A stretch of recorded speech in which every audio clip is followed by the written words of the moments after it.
They once brought laughter and charm to millions in Dad's Army, but time has written a far more somber story. Many of these beloved actors who filled our screens with wit and warmth are now gone. What happened to them after the cameras stopped rolling? Did fame shield them from tragedy, or did life deal them unexpected blows, and how many still remain with us today? Arthur Lowe forever remembered as the pompous yet strangely lovable captain. George Mainwaring in Dad's Army was born on September 22, 1915 in Hayfield, Derbyshire. When the series began in 1968, he was 53, already seasoned in theater and film, but it was Mainwaring that immortalized him in British comedy. His portrayal of the officious bank manager leading the Home Guard combined authority with vulnerability, making him an unlikely hero and a cultural icon. Outside Dad's Army, Lowe starred in Oh Lucky Man 1973, The Bed Sitting Room 1969, and numerous stage productions proving his versatility. Yet behind the success lay turbulence. His marriage to actress Joan Cooper was long-lasting, but fraught with difficulties marked by quarrels and his increasing dependence on alcohol. Lowe's career also suffered from health problems. His weight, heavy smoking, and drinking worsened heart issues, though his estate at death was comfortable, worth roughly $250,000 in early 1980s values. Several million today, he never sought extravagant wealth. Instead, he lived modestly without vast real estate or luxury cars, preferring the security of steady work. His one great tragedy was that his career, though shining, was cut short. On April 15, 1982, at age 66, he collapsed from a stroke while rehearsing for a theater production in Birmingham. His sudden death shocked colleagues and fans alike. Arthur Lowe's legacy remains not only in comedy, but in the quiet reminder of how human fragility shadows even the most commanding figures. John Le Mesurier, immortalized as the affable and unflappable Sergeant Arthur Wilson in Dad's Army, was born on April 5, 1912, in Bedford. When the show premiered in 1968, he was 56, already a seasoned character actor with a reputation for refined understatement. His portrayal of Wilson, gentle and aristocratic in contrast to Arthur Lowe's blustering Captain Mainwaring, made the perfect comedic counterbalance. Audiences adored his calm delivery, which seemed effortless, but was the result of years honing his craft. Beyond Dad's Army, he appeared in classics such as The Italian Job, 1969, I'm All Right, Jack, 1959, and countless television dramas, cementing his place as one of Britain's most recognizable supporting actors. Yet his personal life was riddled with heartache and scandal. His marriage to actress Adi Jacques collapsed spectacularly in the early 1960s when she began a brazen open affair with a younger man right under their shared roof. While most would have erupted in anger, Le Mesurier retreated into dignified silence, masking humiliation with dry wit. Friends noted his tendency to drown sorrows in alcohol, a habit that became both comfort and curse. Financially, he was steady but never extravagant, leaving behind an estate today valued at the equivalent of a few £1,000,000, enough for comfort, never for opulence. He owned modest property but lived simply, preferring understated elegance over lavish displays. Professionally, he remained in demand until ill health slowed him down. Sadly, years of heavy drinking took their toll. On November 15, 1983, John Le Mesurier died of cirrhosis of the liver at the age of 71. His passing was mourned deeply, for beneath the charm and calm exterior was a man who had endured betrayal, heartbreak, and illness with remarkable grace. His legacy endures as the epitome of English gentility on screen, a man whose quiet dignity became his most powerful performance. Clive Dunn, beloved as the doddering but spirited Lance Corporal Jones in Dad's Army, was born on January 9, 1920, in London.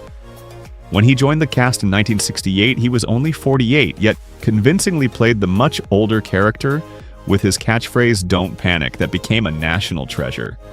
His gift for physical comedy and timing made Jones one of the most memorable figures in the series. Beyond Dad's Army, Dunn was also a successful singer. His novelty song Grandad topped the UK charts in 1970, confirming his appeal stretched far beyond television. His career included film, stage, and radio, Yet his enduring fame rested on the lovable old soldier. Off-screen, Dunn's life was not without setbacks. He endured the horrors of World War II as a prisoner of war in Germany, a traumatic experience that scarred him deeply and shaped his humor as a coping mechanism. Later, while successful in entertainment, he sometimes felt typecast his youthful vigor, overshadowed by the elderly roles he played. Financially, Dunn prospered with an estate valued at several £1,000,000, aided by property investments and royalties from his music. He married twice and had children, enjoying family life, though often away for work. Eventually, he retired to Portugal, seeking tranquility after decades in the spotlight. His later years were marked by declining health, yet he never lost his wit. On November 6, 2012, Clive Dunn died at 92 from complications of surgery. His death closed a chapter in British comedy, but his catchphrases and warmth live on forever, tied to the laughter he inspired.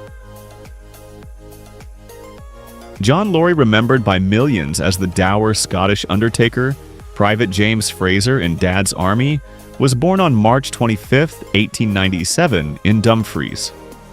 At the time of the series' debut in 1968, he was already 71, the oldest principal cast member, bringing with him decades of acting experience. His catchphrase, "We're doomed," became a defining cry of comic pessimism, his piercing eyes and dramatic tone delivering both humor and gravity.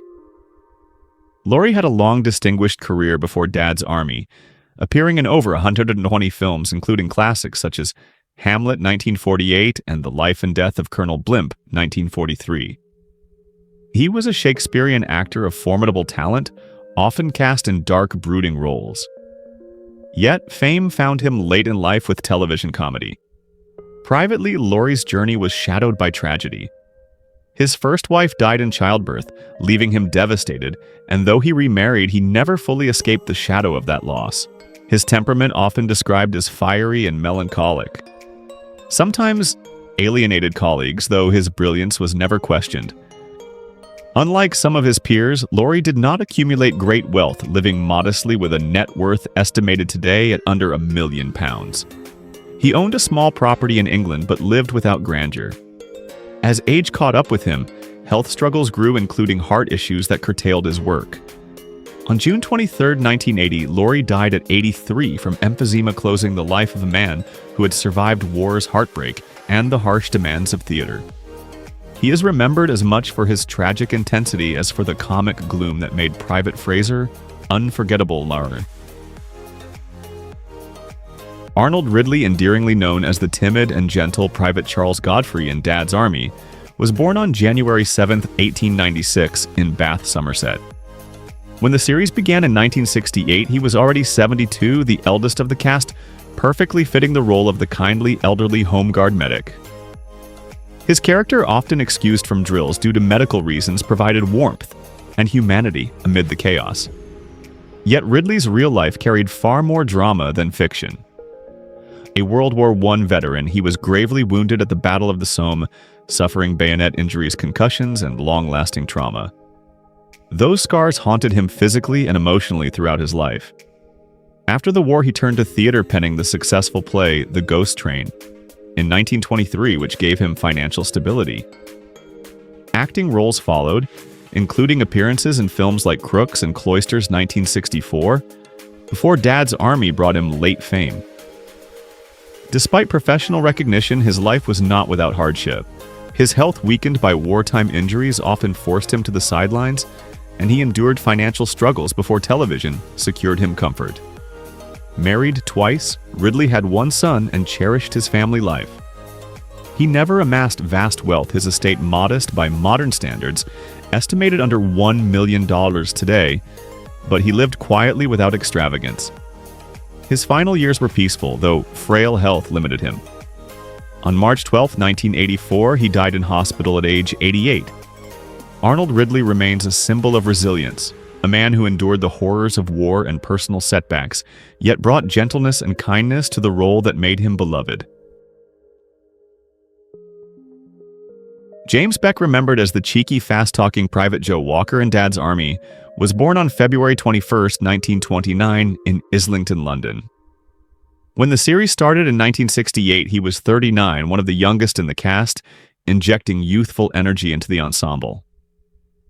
His portrayal of Walker, the black market spy with a heart of gold, became a fan favorite, his charm and quick wit lighting up every scene. Beck had trained at RADA and worked in repertory theater before television roles in series like A Family at War, 1970, gave him recognition. But Dad's Army brought true stardom, and for many he was the show's spark. Yet behind his rising success was a life cut tragically short. Known for his sociable nature, Beck also drank heavily, a habit that would have devastating consequences.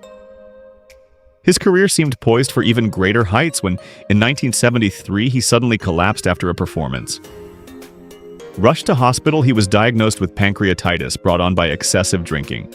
Within 3 weeks, his health deteriorated beyond saving, and he died on August 6, 1973, aged only 44.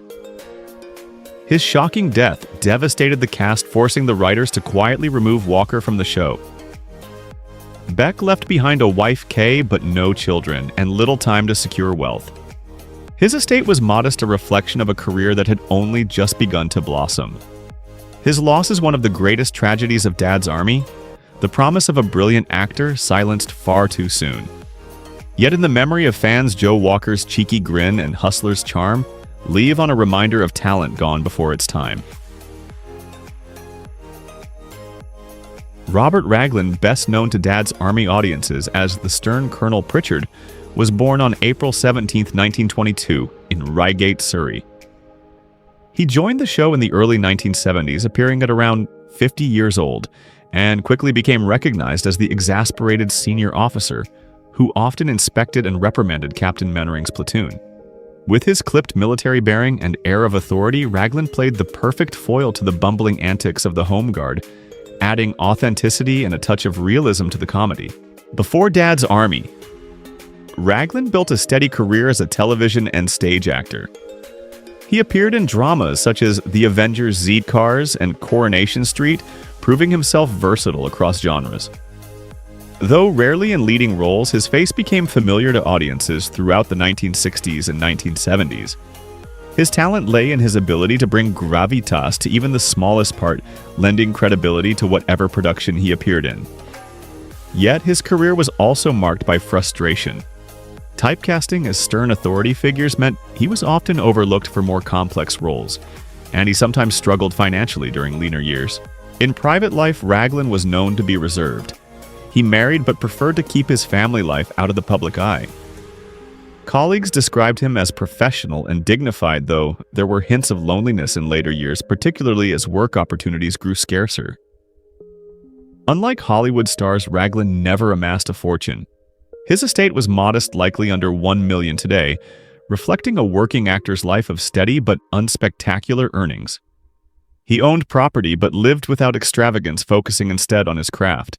Tragically, Raglan's life was cut short. On April 18, 1985, just one day after his 63rd birthday, he died of a heart attack.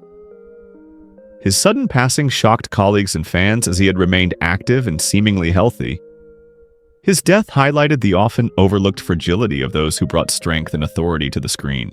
Robert Raglan's legacy endures through his role as Colonel Pritchard, a stern, disciplined soldier whose frustration with Mainwaring's platoon made audiences laugh even as they recognized the truth of military order beneath the comedy. Though not a star, he embodied the professionalism and dignity that sustained British television in its golden age. Ian Lavender. The youngest member of the Dad's Army cast became instantly recognizable as the naive but earnest Private Frank Pike. Born on February 16, 1946 in Birmingham, he was only 22 when he joined the sitcom in 1968. His youthful awkwardness made him perfect for the role of the stupid boy constantly fussed over by his overprotective mother and teased by Captain Mainwaring. Audiences loved his innocence, which provided a striking contrast to the older, gruffer soldiers. Though Dad's Army defined his career, Lavender also worked in stage and television, later appearing in shows like EastEnders and Yes Minister. Yet his personal life brought struggles. In the 1990s, he battled both cancer and a serious heart attack near-death experiences that forced him to reassess his life and career.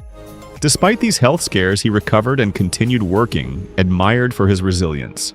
Financially, Lavender fared well, with a net worth estimated at around $1 to $2 million in recent years, supported by royalties, acting work, and property investments.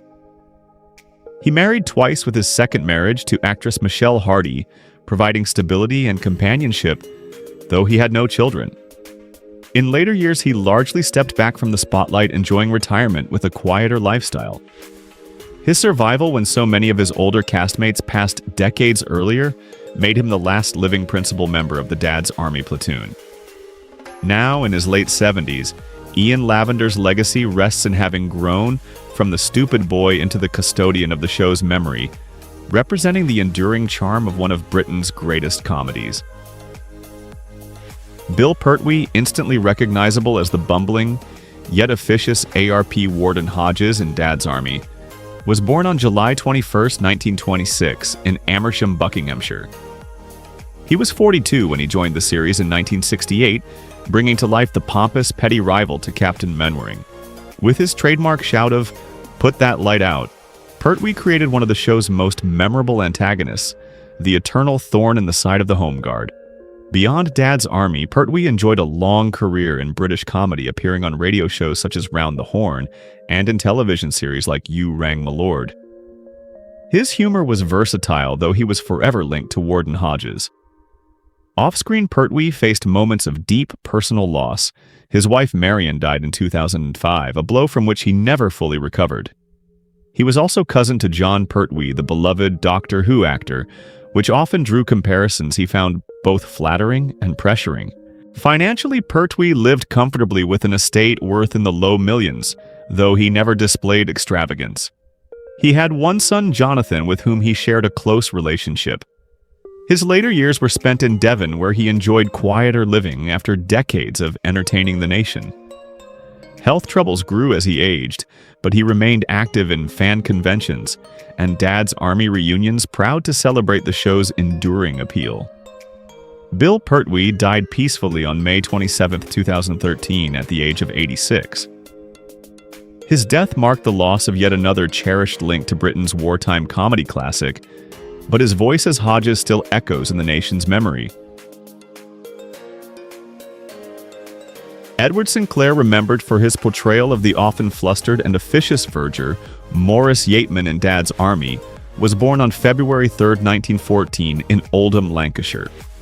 He joined the series in 1969 at the age of 55, quickly establishing himself as the sanctimonious sidekick of the Vicar forever, at odds with Captain Mainwaring and the platoon. Though not a central figure like the main cast, Sinclair's character became essential to the humor, his nervous energy and fussiness offering comic relief in every church hall scene. Before Dad's Army, Sinclair had worked mostly in small television and stage parts, struggling for years to gain recognition in the competitive acting world. The sitcom finally gave him stability and fame, though it came late in life. Behind the laughter, his career was not free of hardship. Financial insecurity plagued him for years, and only in his 50s did he achieve consistent work.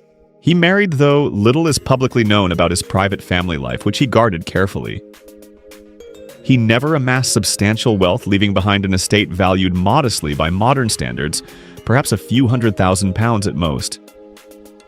Tragically, Sinclair's career ended almost as soon as it had blossomed. On August 29, 1977, he died suddenly of a heart attack at the age of 63. His death deeply affected his fellow cast members, particularly as it came only a year after the end of Dad's Army. Edward Sinclair remains a symbol of late-blooming talent, a man who found his place in British comedy just before fate cruelly cut it short. Frank Williams, the genial actor best known as the long-suffering Reverend Timothy Farthing in Dad's Army, was born on July 2, 1931, in Hampstead, London. When he joined the series in 1969, he was 38, one of the younger supporting players, perfectly cast as the timid vicar constantly exasperated by the antics of Mainwaring Hodges and the platoon. His role, though secondary, became beloved as he provided the moral and often comedic foil to the chaos around him. Williams built a steady career beyond Dad's Army, appearing in The Army Game, You Rang My Lord, and numerous stage productions. Off-screen, he lived a quieter, more private life than many of his colleagues. Never married and without children, he devoted himself largely to his craft and to charitable causes, particularly within the Church of England, which made his portrayal of Reverend Farthing even more fitting. Financially, Williams lived modestly but securely with his estate, estimated in the low millions, supported by decades of steady work and royalties. Unlike some cast members who endured bitter scandals or tragedies, his life was relatively peaceful, though not free of loneliness. In his later years, he became a cherished guest at Dad's Army fan events, delighting in the affection of audiences who still adored the vicar. His health declined slowly with age, yet he remained sharp and good-humored until the end. On June 26, 2022, he passed away at the age of 90. Frank Williams was the last surviving major member of the Dad's Army cast, closing the final living link to the legendary sitcom. But his gentle smile and clerical collar remain etched in television history. Jeffrey Lumsden, who audiences remember as the pompous yet endearing Captain George Square in Dad's Army, was born on December 26, 1914 in London. When he joined the sitcom in the early 1970s, he was already in his late 50s, a seasoned actor with a strong stage background. His character, the rival Home Guard captain from another platoon, often clashed with Arthur Lowe's Captain Mainwaring, providing delicious comedic tension whenever the two shared scenes. Though not a central cast member, Lumsden's appearances added a fresh dynamic, his upper-class airs contrasting perfectly with Mainwaring's small-town pretensions. Before Dad's Army, Lumsden had enjoyed a long, varied career. Trained at RADA, he became a familiar face in British theatre, excelling in both drama and comedy. He appeared in television series like The Avengers Z Cars and The Benny Hill Show, carving out a reputation as a dependable character actor. Yet his career was not without setbacks. Like many mid-century actors, he spent long periods between roles struggling with financial uncertainty. At times, he feared his career would never stabilize, and though he landed occasional film parts, they rarely brought lasting recognition. Personally, Lumsden endured both joys and sorrows. He married twice. His first marriage ended in divorce, a painful rupture, at a time when divorce still carried social stigma. He later remarried and found greater happiness, though he never entirely escaped the shadow of earlier disappointments. Financially, his estate was modest, nowhere near the millions amassed by Hollywood stars. He lived comfortably but without extravagance, sustained by steady work rather than major wealth. Health challenges grew in later years and his career slowed significantly. On March 4, 1984, Jeffrey Lumsden died at the age of 69. The cause was illness linked to heart complications, ending a life spent in the service of stage and screen. Though he never reached the superstardom of some of his peers, his contributions to British comedy remain enduring. To Dad's Army fans, Captain Square was a figure of comic arrogance, always slightly ridiculous, yet strangely human. And Lumsden's nuanced performance ensured he would be remembered long after his passing.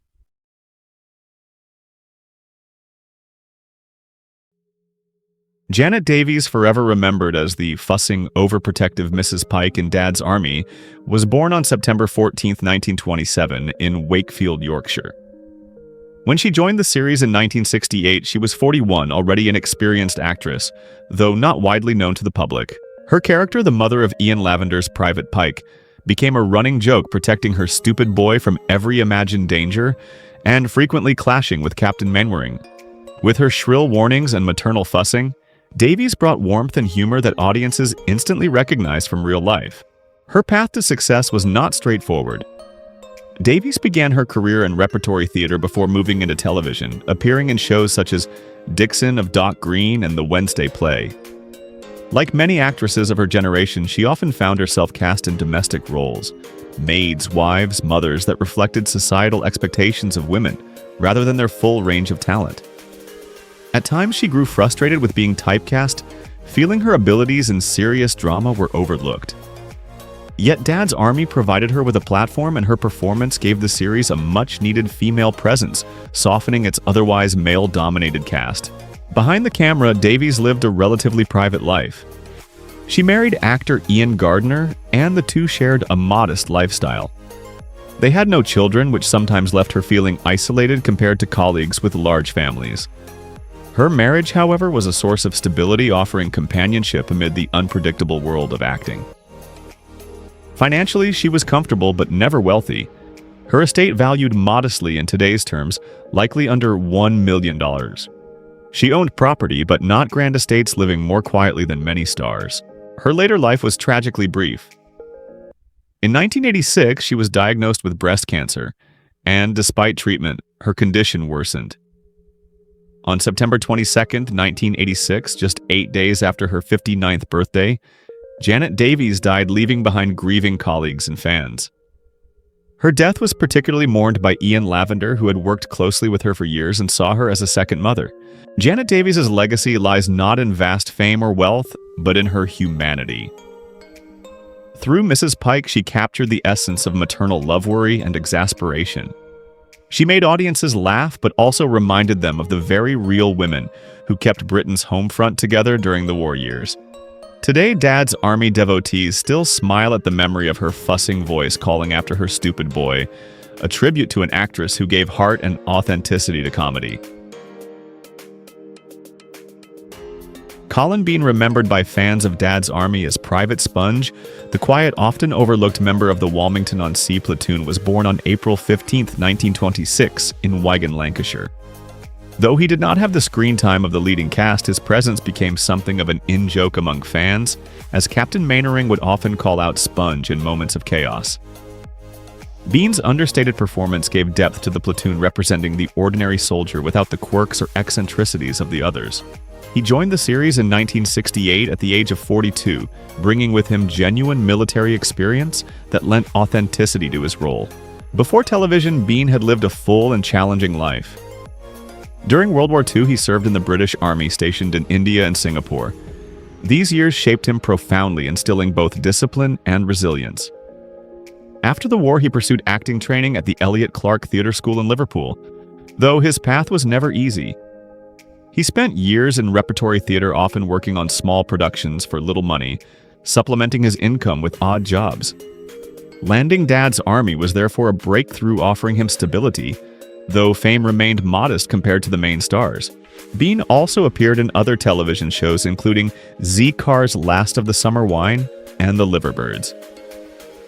He became a well-loved figure on the fan circuit, frequently attending Dad's Army reunions and delighting audiences with anecdotes about the show. Financially, his estate was modest, perhaps a few £100,000 in today's value. He never married and had no children, which left his personal life quieter than many of his colleagues. Friends described him as gentle, modest, and deeply loyal to his craft. In later years, Bean's health declined, and he retired to Wigan, where he lived in a care home. On June 20th, 2009, he passed away at the age of 83. Though never a household name, his legacy lies in the way he embodied the everyman of the platoon. Private Sponge may not have had many lines, but Colin Bean's presence was a vital thread in the tapestry of Dad's Army, a reminder that even the quietest figures contribute to the heart of a story. Which character from Willy Wonka and the Chocolate Factory, 1971, holds a special place in your heart? How does it make you feel, knowing that some of the beloved cast members are no longer with us? We'd love to hear your thoughts. Feel free to share them in the comments below. If you've been enjoying this content, please like the video, subscribe to the channel, and hit the notification bell so you never miss an update. Thank you for watching.